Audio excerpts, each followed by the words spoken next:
នៅក្នុងដំណើរជីវិតរបស់យើងម្នាក់ៗវាតែងតែមានជួបនូវឧបសគ្គរៀងៗខ្លួននិងមាននៅទិសដៅផ្សេងៗគ្នាការកំណត់នូវវាសនាជីវិតរបស់ខ្លួនឯងវាជារឿងមួយដែលលំបាកបំផុតសម្រាប់អ្នកដែលគាត់ខ្វះធនធានឬក៏អ្នកដែលគាត់ចាប់ផ្ដើមការអភិវឌ្ឍខ្លួនពីដៃទទេនៅក្នុងដំណើរជីវិតរបស់យើងម្នាក់ៗតែងតែប្រាថ្នាចង់បាននូវសេចក្តីសុខទាំងផ្លូវកាយនិងផ្លូវចិត្តបើទោះបីជាយើងមានទិសដៅរួម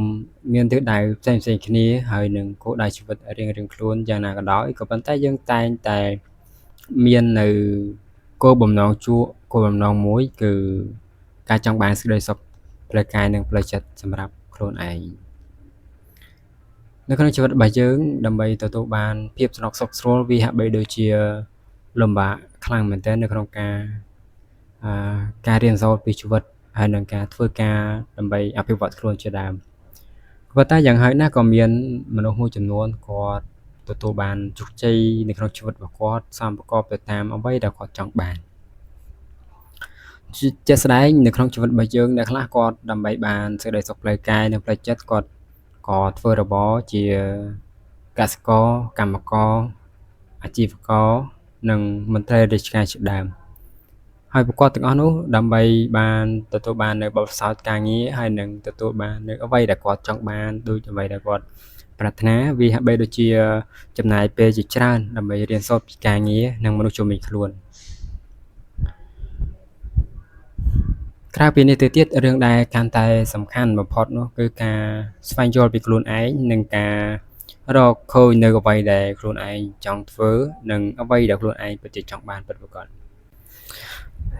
សិភើមួយក្បាលដែលមានចំណងជើងថាដំណើរស្វែងរកខ្លួនឯងដែលនិពន្ធដោយបងប្រុសឡាំលីមបាននិយាយថាមនុស្សយើង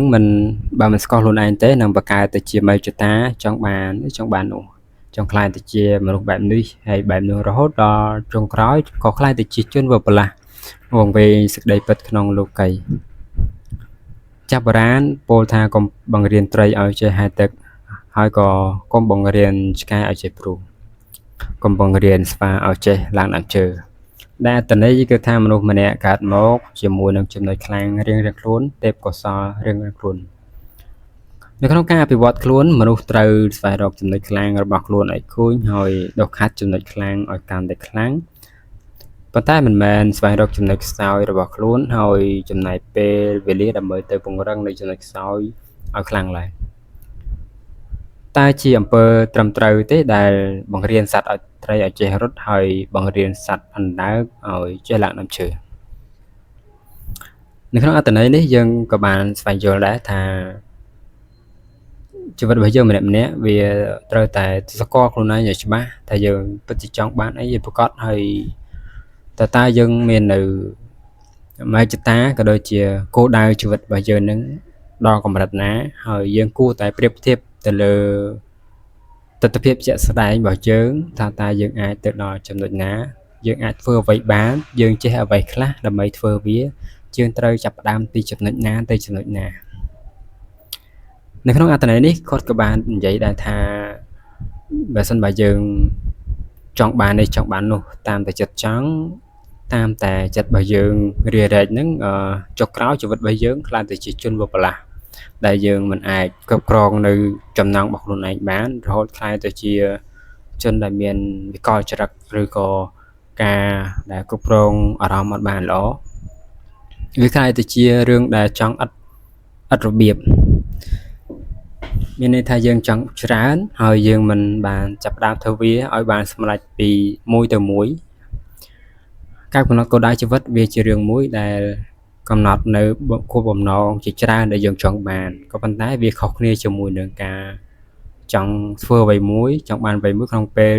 តែមួយប៉ុន្តែច្រើនមកវាធ្វើឲ្យយើងរារែកនៅក្នុងការសម្រេចចិត្តហើយនឹងធ្វើឲ្យការតាំងចិត្តរបស់យើងវាមិនបានមូលល្អជាឧទាហរណ៍ប្រសិនបើយើងចង់បានរបស់ពីរក្នុងពេលតែមួយទាំងដែលសមត្ថភាពរបស់យើងមិនទាន់ដល់ឧទាហរណ៍ថាយើងចង់បានទូរស័ព្ទដៃទំនើបមួយគ្រឿងហើយនឹងកុំព្យូទ័រមួយគ្រឿងក្នុងពេលតែមួយហើយជាមួយនឹងថវិកាជាមួយនឹងធនធានរបស់យើងដែលយើងមិនអាចទៅរួចវាធ្វើឲ្យយើងកាន់តែពិបាកនៅក្នុងការធ្វើវា នៅក្នុងការសម្រេចចិត្តឲ្យបានច្បាស់លាស់ការចង់បានរបស់ពីរនេះវាមិនខុសទេប្រសិនបើយើងចង់ក្នុងអត្ថន័យមួយឲ្យបានត្រឹមត្រូវមានន័យថាម៉េចប្រសិនបើយើងចង់បានវាយើងគួរតែដាក់គោលដៅមួយដើម្បីសន្សំលុយធ្វើទិញវាយើងអាចសន្សំពីដំបូងឡើយទិញទូរស័ព្ទដោយយើងមិនទាន់គិតទៅលើ computer មានន័យថាយើងត្រូវតែគិតទៅលើទូរស័ព្ទហើយយើងសន្សំលុយគ្រប់ទៅហើយនៅពេលដែលយើងគ្រប់ហើយយើងទិញទូរស័ព្ទបានយើងអាចយកអាទូរស័ព្ទហ្នឹងទៅរកចំណូលអីបន្ថែមទៀតឬក៏យើងធ្វើការអីបន្ថែមទៀតដើម្បីសន្សំលុយទិញ computer ទៅអាហ្នឹងវាជារឿងមួយដែលត្រឹមត្រូវតែរឿងដែលមិនត្រឹមត្រូវនៅពេលដែលយើងចង់បានរបស់ពីរដំណើរគ្នាហើយយើងចង់ទៅទាំងដែលលុយរបស់យើងសូម្បីតែ50% នៃតម្លៃទូរស័ព្ទហ្នឹងក៏អត់មានសួរថាវាបានប្រយោជន៍ទេដែលធ្វើឲ្យយើងចង់បានវាទៀតវាជារឿងមួយដែលយើងត្រូវកាត់ចារណាវាធ្វើឲ្យចំណុចនេះវាអាចតកតងជាមួយនៅក្នុងការអភិវឌ្ឍខ្លួនហើយនឹងការគ្រប់គ្រងនៅអារម្មណ៍ខ្លួនឯងឲ្យបានត្រឹមត្រូវផងដែរហើយនៅក្នុងអត្ថន័យមួយទៀតក៏គាត់បានបញ្ជាក់ដែរថាយើងគួរតែធ្វើអ្វីដែលយើងចង់ធ្វើហើយវាស័ក្តិសមជាមួយនឹងអ្វីដែលយើងអាចធ្វើទៅបានជាឧទាហរណ៍ថាយើងខ្លាំងទៅលើភាសាហើយយើងខ្សោយទៅលើគណិតវិទ្យាអញ្ចឹងនៅពេលដែលយើងបានចប់នៅថ្នាក់វិទ្យាល័យហើយទាំងដែលគណិតវិទ្យារបស់យើងខ្សោយខ្លាំងមែនទែនហើយប៉ុន្តែយើងខ្លាំងទៅលើភាសាតែយើងគួរតែអភិវឌ្ឍចំណុចខ្សោយរបស់យើងឬក៏យើងគួរតែស្វែងរកចំណុចខ្លាំងហើយអភិវឌ្ឍវាឲ្យខ្លាំងគាត់ក៏បានបន្តទៀតថាទស្សនវិទូចុច Benedeso បានលើកឡើងអំពីសក្ខីប្រថារបស់មនុស្សថាជីវិតវាមិនមែនជាការស្វែងរកខ្លួនឯងប៉ុន្តែវាជាការកសាងខ្លួនឯងឲ្យទៅជាអ្វីដែលយើងប្រាថ្នាចង់បានដែលខ្លះប្រែប្រយោគនេះថាមនុស្សកុំរស់នៅដោយស្វែងរកខ្លួនឯងត្រូវរស់នៅដោយបង្កើតខ្លួនឯងការបកប្រែបែបនេះពិបាកនឹងយល់បន្តិចព្រោះបកប្រែពាក្យយោងតាមភាសាឬអត្ថរូបមិនមែនប្រើទៅតាមអត្ថន័យនៅក្នុងភាសាអង់គ្លេសពាក្យថា find yourself ក្នុងន័យដែលត្រូវបំផុតគឺពាក្យស្វែងរកសេចក្តីសុខក្រៅខ្លួនឬសេចក្តីសុខលោកីឬអ្វីដែលត្រឹមជាសម្បកដូចជាលុយកាក់ទ្រព្យសម្បត្តិកេរ្តិ៍ឈ្មោះនិងចំណងការមិនតណ្ហាដើម្បីសម្រេចនៅសេចក្តីប្រាថ្នានានាជាដើមហើយអ្វីដែលជាសម្បកវាច្រើនទៅនាំទុកមកវិញពាក្យដែលនិយមប្រើបំផុតអំពីការស្វែងរកខ្លួនឯងគឺ self discovery ដែលមានន័យថាស្វែងយល់អំពីចរិតលក្ខណៈក្នុងខ្លួនផ្ទាល់ខ្លួនឬស្គាល់អំពីចរិតខ្លួនឯងគុណតម្លៃរបស់ខ្លួនឯង self relation self discovery មានអត្ថន័យស្រដៀងនឹងពាក្យ self acquaintance ហើយបកប្រែបានត្រឹមត្រូវគឺស្វ័យមគ្គព្រោះគឺរកមាគ៌ាផ្ទាល់ខ្លួនហើយដើរតាមមាគ៌ាខ្លួនឯងចំពោះទស្សនវិទូក្រិតបុរាណសូក្រាតបានប្រើពាក្យស្វែងរកខ្លួនឯងថាជា know thyself ដែលសំដៅទៅអត្ថន័យស្វែងរកស្គាល់អំពីចរិតលក្ខណៈខាងក្នុងរបស់ខ្លួនស្គាល់ខ្លួនឯងខ្លាំងអ្វីខ្សោយអ្វីហើយនឹងដឹងនៅប្រមាណចំពោះហេតុការណ៍